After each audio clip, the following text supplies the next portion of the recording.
All right, I'm gonna just, I guess, make my way over then. If the party isn't coming to you, I guess you go to the party. So, I just want to thank everyone for coming today. We lucked out, glorious day this morning. Couldn't ask for a better one. I just want to first and foremost thank those who've made it out of their busy day. County Executive also Brooks, who's going to speak in a little bit. Delegate Lewis, Delegate Griffith, David Iannucci, Senator Griffith, I'm sorry. Tara Jackson, Denise Robinson with the County Executive's Office, Floyd Holt. So many people. I apologize for the mispronunciation. But I just want to thank everybody. I see, there he is. Thank you for coming. Councilman Davis. There are a lot of masks on. And Council Chair Hawkins. And if I missed anyone, please let me know. Usually we ask people to stand up, but with face masks and everyone standing, it's a little bit harder to call people out who I recognize. We have people here from prospective doctors groups. We have people here representing HUMS. I see familiar faces from the community who we've met with that led up to this glorious day. The architecture group, our contractor, construction manager, our PAI staff, and on and on and on. None of this would have happened without all of you. And the thing that's great about what we do is we build communities. This first project, the Ella, is going to be the first of many phases at Carillon. Most of you know the Carillon name stems from kind of a visioning process that we had after meeting with the community, where we asked everyone in the community that we met with what they wanted to see here. And with that, we noticed that there was this group of people that came from many different backgrounds, and they all said the same thing. They want a place that they can come to that can be effectively their town square. And a Carillon are those grouping of bells that come together that play in harmony, that are usually found in a church steeple or a town square. And that's what this project evokes and what it's supposed to mean. And then the Ella, kind of stemming from that and the musical notes, Ella Fitzgerald got her start, her singing in church. And so you put all that together, and everything that we do has purpose and meaning. And what we're doing here, what we're leaning on, that University of Maryland Medical System, you can see their building just behind us, and the rendering of our building in front of that in the foreground. What we're trying to do here is to create great healthcare for Prince Georgians that has been missing for so long. So, I really just want to express my gratitude to all of you here. I'm going to turn it over to Delegate Lewis to get us started and give his perspective on how we got here, but I want to thank you all and appreciate you taking your time this morning. Thanks, Craig. And thank you all for coming out here today. This is soon to be downtown Prince George's, as our council and county executive often say. For me, this is the 24th legislative district, which is also home. We passed a bill this year called the Health Equity Resource Community Initiative, which was focused on incentivizing healthcare practitioners to move towards high-need communities. In the northern part of our county, in the Greenbelt area, the life expectancy is about 78 to 80 years. Suitland, in the southern part of our county, it's about 60 years. There's close to a 20-year life expectancy gap, right? And that's a shame. But what I'm hopeful for, to Craig's point, is that by the University of Maryland Regional Medical Center being here, and then by Carillon being here, specialty practices can locate around here so folks can get the care that they deserve, that Prince George's deserve. And I think that's a good thing. I also think it's a good thing that selfishly, me and my wife will have a place here in the county where we can go on a night and enjoy ourselves. If anyone else agrees with that, go ahead and applaud. That's a beautiful thing. And having a downtown where we can come and hear people speak and center the community. You know, the county executive and the council did something last week to honor our African immigrant community, which I thought was beautiful.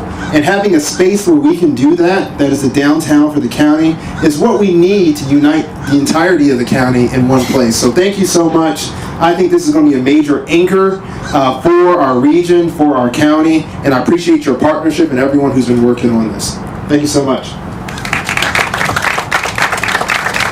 Thank you, Delegate Lewis. One other shout out that I forgot to mention, I wanted to thank CNC Catering, located in Upper Marlboro, for providing the food and beverage. It is another way that we can express our thank you to the community around us, and also our goal to incorporate all those that are located within the county and ensuring that we give back and we can utilize them as part of our growth in the market.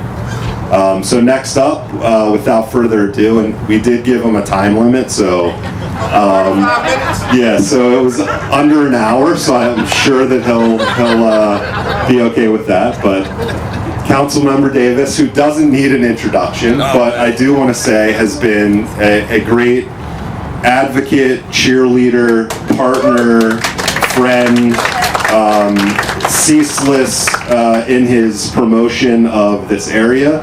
And I can't thank you enough for everything you've done and everything that you've said and gotten us to this point. So we couldn't have done it without you. Thank you. Thank you. Give Craig a round of applause. Give RPAI a round of applause. Everybody in the house right now. You know, and I'm glad they did that. Actually, everyone tries to manage me when I get a microphone. My office sent me a speech. The council media sent me a speech. My wife admonished me this morning. She said, you know, if you get a microphone, you have to remember, keep it simple, keep it short, this, that, and the other. The county executive and the senator, they conspired in the corner. They said, you're going to keep it brief? And I said, absolutely. So, but I'm going to church on Sunday, and I'm going to, repent on the fact that I just lied to all y'all. But look, let me start with what I think is really important. And it's something that in this community we have cherished and championed for a long time, and that is community involvement. And I see a few of my folks in the crowd right now. Chuck Reniger, I saw you, I think. Give Chuck a round of applause. And while you applaud for Chuck, applaud for the former council member who preceded me, Samuel Dean, and his wife, Donna Dean. Where you pointing, Nell? Oh my God, I did. I hugged Cassandra Bokeralter also. Give her a round of applause. Raise your hand, Cassandra. There she is over in the corner there. And I think Craig said something very important. At the very beginning of this process, when we started to reimagine what would transpire here on what used to be something called Capital Center Boulevard way back in the day, and changed over to what we now call the Carillon, a project that the community was involved and at the table guiding the way. If Craig would have stopped at my office with the idea of the Carillon, it might have got stuck, because it was just me and my staff and many lawyers having a conversation about a community. But we said, what do we say, Craig? Nope, you got to go out to the gauntlet. And when you see that gauntlet, you better respect it. And they did. So that's why I started this off with a round of applause to the development community, to RPAI, because I appreciate you for doing just that. Now, here we are today, getting ready to put our shovel in the ground for what will be a Class A medical office building directly across from a jewel in Prince George's County that we, for the entirety of Southern Maryland, worked hard to create. That University of Maryland Medical System, hospital, regional medical center here was not an easy lift. It was a very difficult lift. But what it is nearly $750 million in the ground that takes care of the healthcare realities of Prince Georgians and Southern Marylanders and creates right atop a very, very viable metro here at Largo Town Center, an economic development opportunity.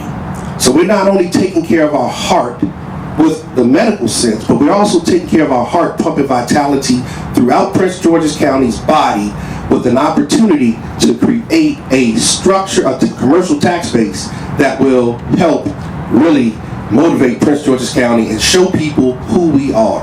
And you did that all together. We are sticking the shovel in the ground. The first building that RPAI is going to put together is the Carillon and Ella at Carillon. And as you heard Craig state about Ella Fitzgerald and getting her foundations in the faith-based community, everybody knows Prince George's County has an extensive faith-based community. So collectively, we are bringing together faith, we are bringing together business, we are bringing together our elected officials, we are bringing together our community right in the heart of Prince George's County. Can you imagine what we're creating here? Can you imagine what's going to happen? And this is just the beginning.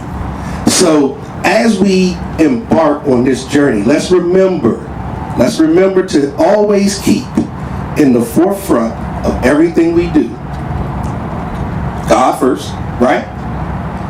Each other, wrapping our arms around each other, caring for one another, this community, and this community carrying Prince George's County in the Washington metropolitan region, because that's what we're doing here today. That's exactly what we're consummating the relationship between all of those parties for the heart of Prince George's County.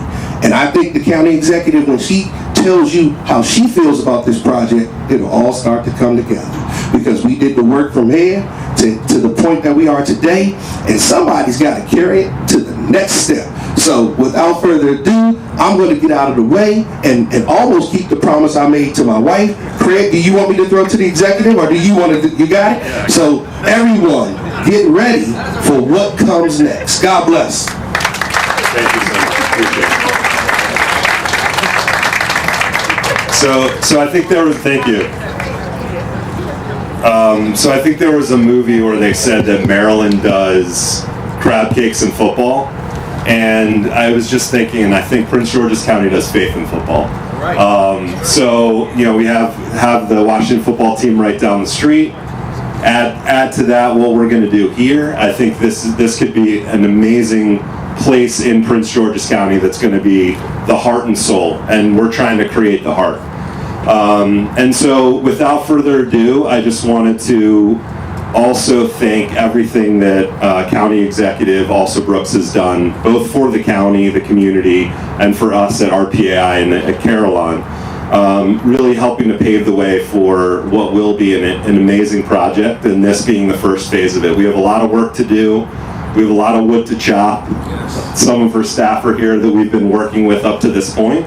But we are really excited for what we see coming down, and we are really excited to hear what you have to say about the project and Prince George's County in the future.